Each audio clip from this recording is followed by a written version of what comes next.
যখনই বিপদে পড়ে যাবেন ঘাবড়াবেন না, এই তিনটি দোয়া পড়বেন। কোরআনে বর্ণিত এই তিনটি দোয়ার আমল যদি আপনি করতে পারেন, যত বড় ধরনের বিপদ হোক না কেন, আল্লাহ তাআলা এই বিপদ থেকে আপনাকে হেফাজত করবেন।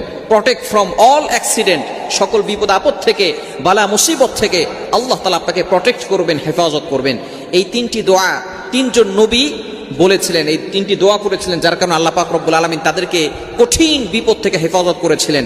নাম্বার 1, 1 নাম্বার হচ্ছে ইব্রাহিম আলাইহিস সালাম একটি দোয়া করেছিলেন।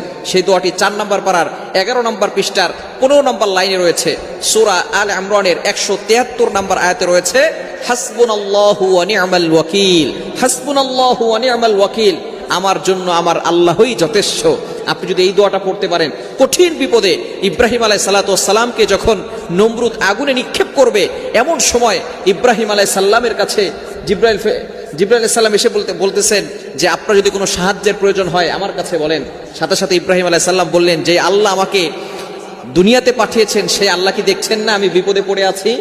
জিবরাইল আলাইহিস সালাম বলতেছেন হ্যাঁ দেখতেছেন। তখন ইব্রাহিম আলাইহিস সালাম বললেন, সেই আল্লাহ যদি চান আমি মারা যাই, আমি আল্লাহর জন্য একবার দুইবার নয় 100 বার এই আগুনে ঝাঁপ দিতে প্রস্তুত রয়েছি।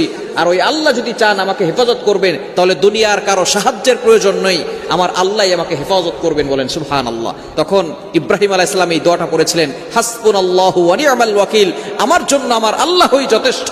আপনি যদি বিপদে পড়ে এই দোয়াটি পড়তে পারেন, হাসবুনাল্লাহু ওয়া নি'মাল ওয়াকিল, সূরা আল ইমরানের 173 নম্বর আয়াত, হাসবুনাল্লাহু ওয়া নি'মাল ওয়াকিল, হাসবুনাল্লাহু ওয়া নি'মাল ওয়াকিল, এতটুকু যদি পড়তে পারেন আল্লাহ তাআলা কঠিন থেকে কঠিন বিপদ থেকে আপনাকে হেফাজত করবেন।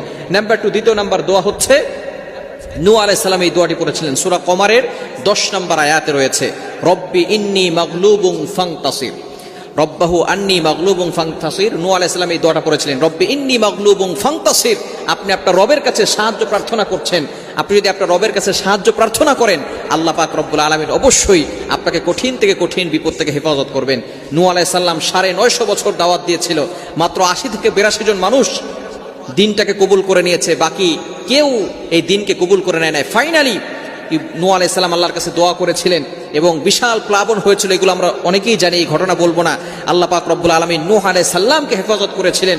আল্লাহ পাক রব্বুল আলামিনের কাছে নূহ আলাইহিস সালাম এই দোয়াটা করেছিলেন, এই জন্য এই দোয়াটা পড়বেন, রব্বি ইন্নী মাগলুবুন ফান্তাসির। এবং তৃতীয় নাম্বার হচ্ছে আইয়ুব আলাইহিস সালাম যে দোয়াটি করেছিলেন, রব্বি আন্নী মাসতানিয়াদ দুররু ওয়া আনতা আরহামুর রাহিমিন, এই দোয়াটা পড়বেন। আইয়ুব আলাইহিস সালাম 18 বছর ধরে অসুস্থ হয়ে পড়েছিলেন, কঠিন বিপদ তার ভিতরে চলে এসেছিল। আইয়ুব আলাইহিস সালাম ফাইনালি 18 বছর পরে তিনি আল্লাহর কাছে কোনো অভিযোগ করেন নাই, দোয়া করেছেন, রব্বি ইন্নী মাসতানিয়াদ দুররু ওয়া আনতা আরহামুর রাহিম।